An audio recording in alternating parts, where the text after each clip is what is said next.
all your photo, video, and voiceover needs, check out the fine folks at Blueberry Productions.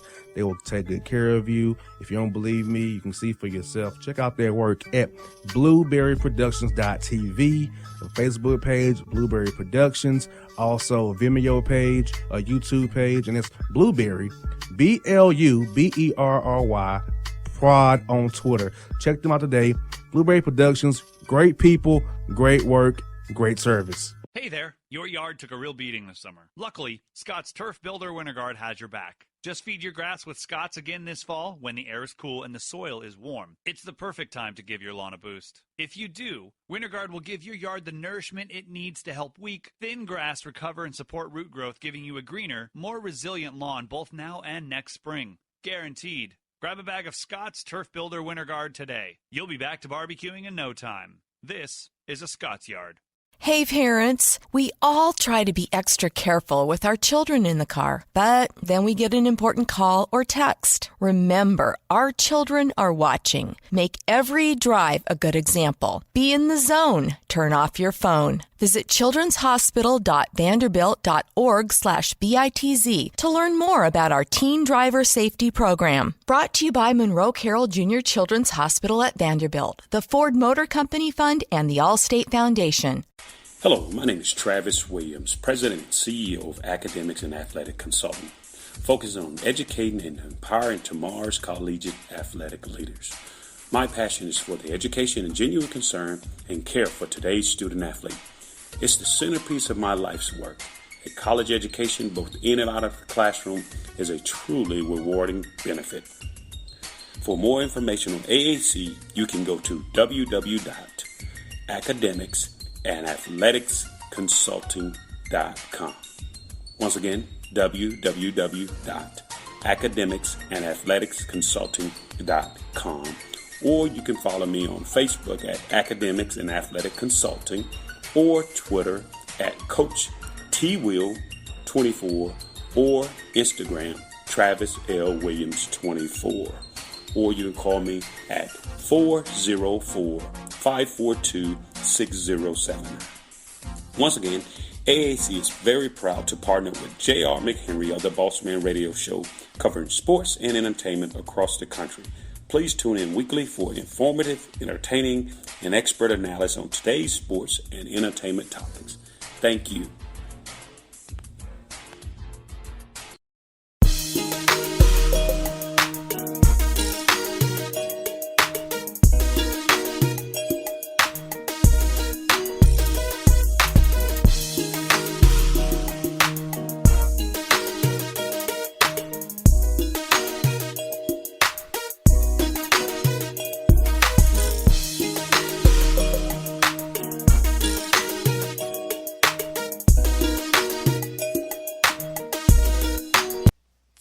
We're on the Bossman Show. Special guest is John Willkom. He has a book out, Walk On Warrior, Drive, Discipline, and the Will to Win.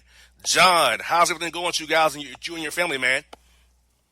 Things are going good, JR. I'm excited to talk to you. I love talking basketball, and I really enjoyed following your show. And as we talked about kind of pre-show, just the love you show to kind of mid-major college coaches and the awareness that you bring to those programs, I think, is awesome. And so much parity in college basketball. You know, if you're not paying attention to some of these mid-major schools, I think you're really missing something. You got that right. And I would say that, man, like so many coaches, man, are good out here, man. They just need a platform to talk about their programs and what they're doing, because if you're not in the Power 5 conferences or those Group of 5 conferences, there people don't really notice you. But there's a lot of great coaches in the Big Sky, the Sun Belt, the Southland Conference, SoCon. You know, it's so many good coaches, the Big South as well. It's so many good coaches out here, John, that don't get the run they deserve because it's not on the national radar. I feel like, hey, we're here in Atlanta, number 9 media market in the country, AAU capital of the world with Peach Jam, Lakes Point, and all the stuff we have going on here in Atlanta. Hey, why not get these guys a platform, man? For sure. Yeah, I mean, there's more exposure events out there for high school kids than ever before, and I think part of that, too, is kids have different expectations, you know, now than maybe they did 10, 15 years ago, where everybody wants to go to a high major school, and There are so many great opportunities out there, and to your point, you can find the right coach, the right fit, a system where you're going to get playing time, be able to earn playing time, and also just be able to develop. I think one thing that I talked about in the book and experience as a basketball player, as a coach, really my whole life around the game, it takes time, and it takes time from both a physical and a mental standpoint to really learn the game. And the older you get, the more the details matter. And that's one thing I talked about. I played at Marquette, played for Coach Tom Crean, and Crean was such a he cared about the details. And so, while we could go out and shoot 1,000 jump shots a day and spend hours doing different drills, at the end of the day, fine-tuning your footwork, watching film not only just about you as an individual, but how the team would play together. And there's so many intricacies in basketball that I feel like coaches have picked up on now. And if you're around a good coach, there's so much you can learn, over a 3 or 4 year period. Most definitely, John. And just talk to us about this, John.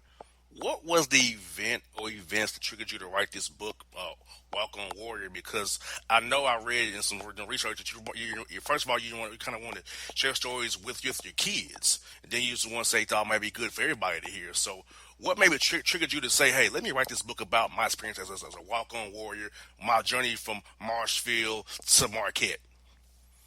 Yeah, so I'm like probably hundreds of thousands of other kids out there where I was a really good high school player. I had, D2 offers, and I actually went and played Division II basketball my freshman year. Had a good season, but I wasn't at the right school. I was kind of in the middle of nowhere. I just didn't feel like it was a good fit for my personality. And so I wanted to go to a bigger school. I wanted to be in a more urban environment. I wanted to be in the city. So my plan was to transfer to Marquette. And Marquette was a school to me Marquette was the school I followed as a kid. And I feel like a lot of that has kind of gone by the wayside as well, where, people are getting recruited. And at the end of the day, a lot of these kids, they don't really follow a particular school. So there's really no allegiance there. Versus for me, Marquette was always a dream school. I mean, if I could get in there, be on campus, go to games, I actually wrote Crean a letter and just said, I want to be a part of the program in any way possible. And he said, if you come work some summer camps for me, we'll get you down here. Maybe you can play at some scrimmages and stuff with the guys. Just come and be a part of what we're building. So I said, that's great. So I was able to get into school there. I transferred after my freshman year. And my plan was just to be a student like everybody else. And that was hard for me because obviously I played basketball my whole life, played at a high level. But I was going to hopefully be a manager, be able to help the team in some way. And then over that summer, I ended up playing pickup ball with a lot of the guys in the evenings. And one night, one of the assistant coaches came up to me, Brian Wardle, who's now the head coach at Bradley, and he just said, we want you to walk on. We want you to be a part of the team. And you basically have the next month and a half to get yourself in the best shape of your life and to come back here ready to compete in the fall. So at that point, summer camps wrapped up in mid-July. I went home for the next probably 45 days and just got after it, and I worked as hard as I could, strength conditioning and running and spending time in the gym, even if it was by myself. And I came back, ready to compete in the fall. And, at that point I was a part of the team like everybody else. And so I think that whether you're on scholarship or not, you compete and you get after it. And one of the things that I was admired about Coach Crean was that he brought me into his office and he basically said that I'm going to coach you like I'm going to coach everybody else. And, if you don't want that, then let me know that. But, you're a part of this roster and you're going to make an impact here and you're going to make our team better.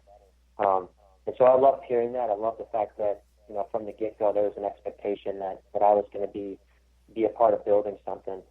And that's kind of how I got started at Marquette. Most definitely. Let's go back to your childhood. Growing up in Marshfield, Wisconsin, what was your life like, and how did that shape you to be the person you are today, John? Yeah, I grew up in a family of four kids. Three of us were a year apart, and so we were definitely very competitive with each other. I feel like played a lot of basketball outside. And my dad coached youth basketball. He actually coached girls like junior high basketball. And so from a young age, probably first grade on up, I would just go and watch these practices, and I always thought to myself, like, man, these girls are terrible at basketball. And so that just gave me an opportunity to be in the gym, see, I guess, just the way that my dad coached, and I kind of just developed a love for the game. I should also mention my grandpa on my mom's side had been a high school coach at a high school in Wisconsin. Just kind of had that same attitude where he loved being around the game. And I'll never forget, like, he'd come to our house, and while everyone else was just sitting around talking about family stuff, this guy's watching random games on ESPN and, would tell me about different coaches and players, and just had a keen interest in things where I'm like, why do you care about this, So I think from that day on, I love being around the game. The great thing is we can all play a lot of sports and participate, but if you look yourself in the mirror at a certain point, you kind of just what you love, and it makes it so much easier to put your heart and soul into something when you love what you're doing. Most definitely. I can definitely dig that, man. I can definitely dig that for sure. And I feel like that gave you the foundation to just move on and say, hey, Minnesota Crooks, that's not for me. I'm gonna go to Marquette, where I know where I really want to be at, and I'm gonna prove these guys I can be part of his roster. And you also this guy could become a walk-on. So tell that process, that month and a half you had to get ready. What all was the process of becoming an official walk-on at Marquette at a D1 school like that? Yeah, so it's brutal, man. Just from a physical standpoint, I think I put myself through probably 5 to 7 hours a day for those 45 days of different types of workouts. I felt like I was in great physical shape, and often that was in 95 humid heat. Was running a lot of hills. I wanted to be at a point where I could physically compete against guys that were bigger and stronger and faster than I was. And so physically I put it all in there. But I think being around a college strength conditioning staff, we lifted a lot of weights. We did a lot of conditioning when I was playing Division II basketball. And I'm not discrediting anything that happened there, but Division I's a whole other story. You're doing stuff early in the mornings. You're lifting oftentimes after, long grueling practices where your body's just kind of shot. And the mentality is like you're growing and trying to make gains every day. And I think, one of Tom Crean's kind of famous sayings was just, every day you get better, you get worse. You never stay the same. And I think that type of mentality was something that we all just kind of kept in the back of our heads when you'd often be up at 5:30 in the morning for a strength session, and then we'd go to class from 8 to noon, and you maybe squeeze in a quick lunch, practice all afternoon. You might do some more lifting, go to dinner, you go to study hall, you come back, you watch some film. You might go to bed at 10 o'clock and have to do it all over again. And that's every day. And so I think that, the respect I have for guys that play, I shouldn't say guys, men, women, anybody that plays college sport at that level is tremendous, because, you and I and so many people work what we consider as a full-time job. That's like a double full-time job. Most definitely.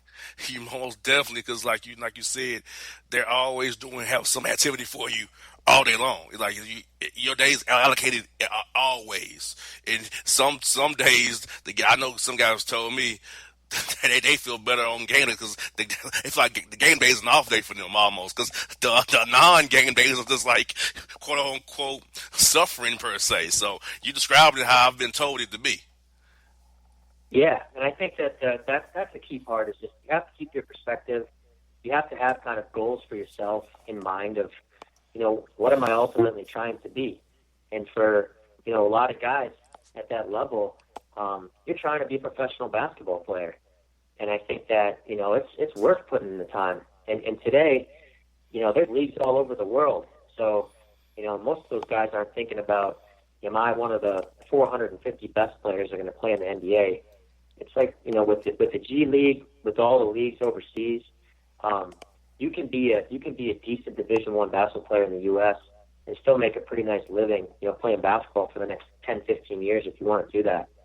So I think a lot of those opportunities have kind of expanded that mindset of just, I'm not just, putting in all this time and effort and kind of physically, killing myself for nothing. I'm developing myself so that I can make a living off the game, when I'm done. And I think, for me, I never thought I was good enough to play professionally. But I always thought that in the back of my mind, there's got to be some way for me to stay connected to the game. And whether that's, coaching youth, whether that was writing a book, being on podcasts with guys like yourself that just love the game. I think there's always a place. And, when you're 18, 19, 20 years old, you don't always have that perspective. It's hard to kind of think about, what's next. But you also have a lot more endless energy there too, and you might not question it as much as if you were an older player. Most definitely, and I feel like like you said, I saw you one of your tweets about guys that declaring for the NBA draft, and like you gotta be realistic. You know what I'm saying?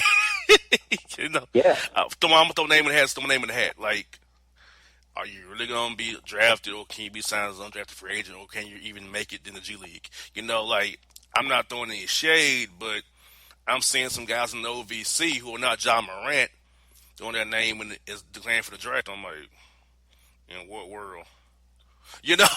It's like, yeah, you gotta be realistic about yourself and your talents. And like you said, you was realistic about who you were. As you say, you knew you probably couldn't play professionally, but you knew you could still contribute to the game, whether it be coaching or something. But some guys don't have that perspective yet to say, hey, this isn't who I am now. It's who I can probably down the road, but they just say, hey, I'm going to throw my name in the hat and just see what happens. For sure. And I think sometimes you do that, and the rules have changed now where you can kind of go through the draft process. You can get a grade from scouts. You can go back to school, which is a really good thing. But back when I played, if you declared, you were kind of done with school. And, there were hundreds of guys that all of a sudden didn't get drafted, had limited professional options, and were kind of, well, here I am now. I'm 20 years old. I'm still kind of a kid. What do I do? And so I think that, you have to have good people around you, and hopefully the coaches that are around you, whether it's head coach or assistant coaches or, your family, people just can kind of set your mind straight, give you some perspective. Because that's the other thing I think. So when I wrote this book, I started writing this when I was 18 years old. And so it was funny because I put the book off for years. And to your point, I thought, if I ever finish this thing, I'll give it to my kids, and that'll be that. And hopefully they'll read about their dad when they're older. And it was it was good memories for me.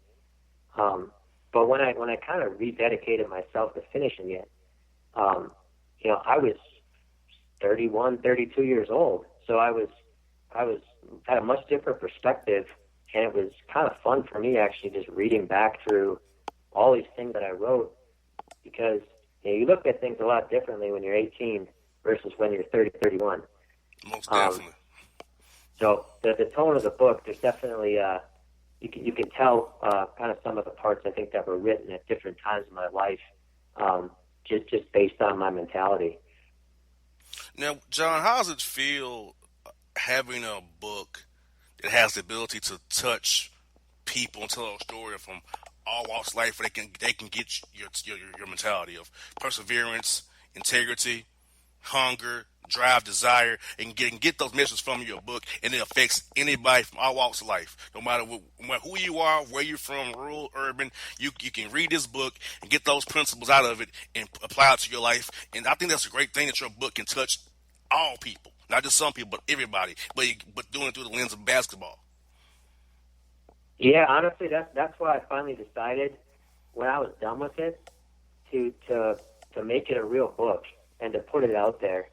And that takes some, there was some fear there too, because it's like, well, this was my life.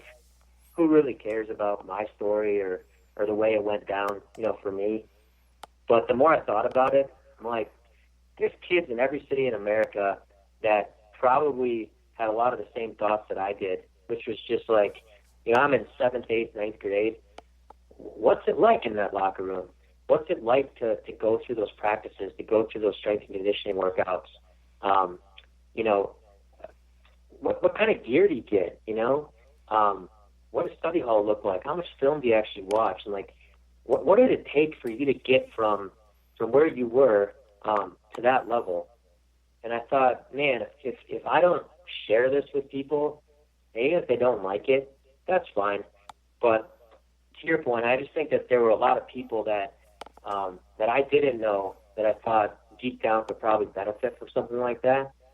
And the fun part for me has just been the feedback I've gotten from people, from kids, from parents, from, like you said, there's people from all walks of life, from people even outside the United States that are like, this book inspired me in some way, or there's parts of this that I can relate to, and I was kind of struggling with XYZ. So I'm pumped that I could, make even a small impact on people, and it's definitely something that I'm proud to have put out there. And John, let's talk about this. The doors that was open up for you by being at Marquette for that 1 year, like the Milwaukee Bucks, and your Wisconsin Playmakers, the AAU program that you have. So let's talk about those programs and how being there that 1 year opened up doors for you that you never thought you could even imagine having open for you, just by deciding to make that move and say, hey, I'm going to do this and get this done and show people it can be done. Yeah, I mean, I worked for the Milwaukee Bucks in public relations back in 2007. I helped people like yourself, media personnel set up for games, helped, TV and radio broadcasters get ready for home games. And again, I don't think I wouldn't have gotten that job, had I have not been around basketball as much as I had been. And but that was an unbelievable job for me, because I would sit there and I'd be watching the games thinking, sure, I'm here for a job, but I'm actually getting paid to watch 41 NBA home games. I mean, how cool is that? And so the fact that I can brush up against people in the media room and, as a young person, and just pick at broadcasters' brains and say, how did you get to where you got to? I think a lot of the things that you battle with in sports as a player, man, all that stuff translates, You got to be able to put yourself out there. You got to have confidence in your abilities. At the same time, you got to be humble enough to say, I'm not the best at my job. I'm not the best, player on this team. How do I get a little bit better every day? And so that's kind of the mentality that I have when I work for the Bucks. And the same thing with Wisconsin Playmakers, which was just how do I start some camps, myself? How do I start an AAU program that gives, kids in a similar situation opportunities to go out and compete against better players and to get some exposure and hopefully, make a better life, out of it by those opportunities. So my mentality the whole time has just been, put yourself out there. You can't be afraid to fail. And man, you'd be surprised. The older I get, the more I love when younger people reach out to me and just ask for advice or, tell me about how you did this. Because I think more and more people would love to actually be able to mentor people, that are younger. They just don't know where to start. Most definitely, like John, I'm 33 years old. You're 36 years old, so we both in the same age bracket. So I feel like we're blessings that hey, I've been doing radio since 2012, and you've been playing ball your whole life, but we've been able to use both of our talents and skills to inspire and help others. And I think that's a great thing for us because a lot of people sleep on us millennials to a degree. Like we don't know what we're doing, but we do have potential, and we are doing for our community and helping people in multiple ways. Whether it be me with radio, you about basketball, and your love of the game and wanting to help others. So I feel like guys like you and me are key to helping our nation heal, of course, and become better and become more as one with both our stories to help people grow and become better people. I totally agree. Yeah, I mean, I think sports and basketball and coaches, I mean, so many coaches take on that responsibility, and you hear it all the time. And it's politically correct to say, hey, we're helping raise good, strong young men. But a lot of coaches actually believe that, and I give those guys so much credit because there's just so many things you learn, being a part of a team. That's really just realistic to what's going to happen when you're not playing basketball anymore. In terms of how you treat people, the respect that you have, for people that are older and more experienced than you, and just the ability to persevere. I mean, I think one thing that we used to do this drill at Marquette that was full court 1-on-1, up to 7x1s. And, if you got behind, the loser would have to run a bunch of sprints. So, I mean, if you were down 6-3, you could see the guys that would start to quit. And they'd almost save their energy because they knew I'm going to lose. I want to save my energy so I can run these sprints and finish in, under a time limit. But when we started to get older, your mentality would change where you knew the guys that were disciplined and that were just ballers because they would go as hard as they possibly could till it was absolutely over. And then even then, they wouldn't complain about the sprints. They would just handle their business and move on to the next drill. And I think that was an important thing that I learned, as an 18-year-old. Versus when you've been in the program for a bit. Most definitely. I know I read a review from Coach Rick Majerus. Talk about him and what Coach Majerus meant to you in your life personally.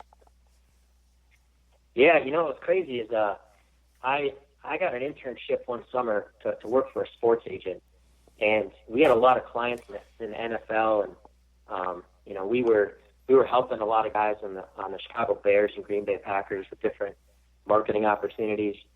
But out of the blue, my boss, called me in and said, I'm doing a lot of work for Rick Majerus. Do you know who that is? Of course I knew who he was. And he basically said he needs an assistant for the summer just to help him with stuff. And do you want to do that? And I thought, of course I want to do that. So I basically got this kind of random side job where I would meet with Rick Majerus pretty much every day, and I would do everything from helping him move stuff to watering his lawn to talking basketball. I mean, it was an unbelievable 3 months. And then ironically, my first real job out of college was actually in Salt Lake City, of all places, where he had lived for 10 plus years at the University of Utah. And so, man, God works in strange ways that way, where, here he was the first person I called saying, I'm going to take this job, and he gave me a bunch of advice and kind of where to live and who to talk to. But he was an incredible basketball personality, and he loved the game. I mean, if there's maybe a list of 5 guys that would just talk basketball, all day long, he would definitely be towards the top of that list. Most definitely, I could tell his passion for the game. I used to watch him on TV, coaching Utah. I think he was St. Louis as well, coaching there. So I definitely saw the guy's passion. He loved the game of basketball for sure. And I know you mentioned earlier about Brian Wardle. He's been on my show multiple times. Me and him are real good with each other. You got any good stories about Coach Brian there? Yeah. So I think what a lot of people probably forget is Brian was a hell of a player. he's still probably a top 10 all-time leading scorer at Marquette. But what was interesting is he was just getting started coaching when I was playing, and so he would play on our scout team, and he was the guy that if we needed a bucket, I'm going to Brian, because he could put it on people, and man, if we lost, he would still run the sprints with us, just like he was on the team. I loved his mentality. He definitely had that edge when it came to scoring points. I think even as a coach, Marquette was in Conference USA at the time I was playing. He still probably could have gone out and gotten 20 a night in that league back in 2004. Wow, yeah, I remember that league, Conference USA. It's not what it used to be. I'll tell you that now. It's what's the American Conference now, but back in the day, it was still a little different in that conference for sure. And John, for my listeners out there, man, who want to purchase your book, how can they all purchase your book? And do you have any events coming up where they can come see you in person? Because we're listeners all over. We're based out of Atlanta, but we're listeners all over because of our global podcast we put out after the show airs here in Atlanta. So for our listeners, where can they see you and reach you and get your book, man? Yeah, so name of the book, again, is Walk On Warrior. The book's available on Amazon, on BarnesandNoble.com. I haven't been doing too many in-person things for the book just because of COVID, but can't wait to kind of get back out there and talk with people about the book. But feel free to hit me up on Twitter at John Willkom, and would love to have people read the book. At the end of the day, I love to talk with people about basketball. I hope it motivates and inspires, people that are looking for just a great, authentic basketball story. I mean, when I wrote that book, I took all the fluff out of it, and there's nothing in there that would, violate the locker room in any way. You have too much respect for the guys that you play with to do that. But I wanted it to be authentic, and I wanted it to come from, this is what actually happened. This is what you go through. And I think people will appreciate that, when they dig in. We're gonna have you on again, Don, to talk ball, man, because I can tell we talked pre-show, man. You about ball, I'm about ball. We both love some ball, man. So we definitely gonna have to have you on again to talk ball, man. And I kid you not, if you come to Atlanta anytime soon, man, we have to get together to have dinner, man, for sure. If you come to town anytime soon. Yeah, I would love to do that. I get down there a little bit for my current job, and once I can start traveling again, I would love to connect for sure. Well, I'll text you offline my number, so you have my number, man, so you can text when you get to town, man. But, John, thank you for your time today. I appreciate you reaching out to me as well. I'm glad to do this today with you, talk about your book, because it's inspired me as well, because I got some things I need to hear from this book, man. So, John, thank you for your time. Be blessed, my friend, and be blessed to your daughter and your family, man. Hope you guys stay safe throughout this COVID crisis, man. Appreciate it, JR. I super appreciate you having me on. This was a lot of fun, and all your listeners, you got a great show. And you said at the beginning, the fact that you're able to interact with so many people from so many different walks of life, around basketball is awesome. So, best of luck to you guys moving forward. Thank you so much, John. Thank you for your time, brother. Be safe, man. All right, guys. See ya. That's John Willkom on the Bossman Show. Get his book today on Amazon and other platforms. After the break, Coach Stan Van Gundy joins us to talk NBA after the break.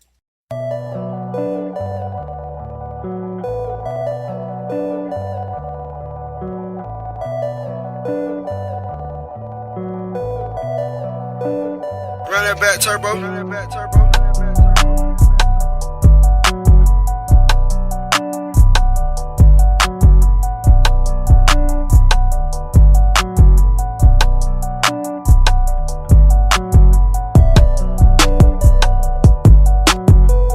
Hip-hop fans, I got a great album for you. The debut album from Family Grind ENT, True Speech and 313 Fresh. We're going to give you 2 discs, 33 songs of pure, genuine hip-hop. Album is available on iTunes, Amazon, Google Play, illstreetrex.com, and streaming live right now on Rhapsody, Beats Music, Spotify, Xbox Music, Slacker Radio, and SoundCloud. Check them out today. True Speech and 313 Fresh. Family Grind ENT. Believe in it. Get it. A gorgeous tan from Suntan City gives you an inner glow that relights the fire when you run into your first crush. Vicky, who was that? An old boyfriend. Lucky you just tanned at Suntan City. Lucky he's single. We're doing lunch tomorrow. Won't be single for long then. During Tour of the City, try all 5 tans, including spray tan, for just $4.99. Restrictions may apply. Click to buy now. When you're a teen, you finally get to make some of your own decisions. Who are you going to hang out with? What do you want to be? Are you going to glance at that text while driving? Remember, a split second is all it takes for something tragic to happen. Be in the zone. Turn off your phone. Visit childrenshospital.vanderbilt.org/BITZ to learn more about our teen driver safety program. Brought to you by Monroe Carroll Jr. Children's Hospital at Vanderbilt, the Ford Motor Company Fund, and the Allstate Foundation. It's maybe the night that my dreams might let me know. All the stars are closer. All the stars are closer. Tell me what you gonna do to me. Confrontation ain't nothing new to me. You could bring a bullet, bring a sword, bring a morgue, but you can't bring the truth to me. Alexa, play Kendrick Lamar and SZA. Okay. Maybe the night that my dreams might let me know.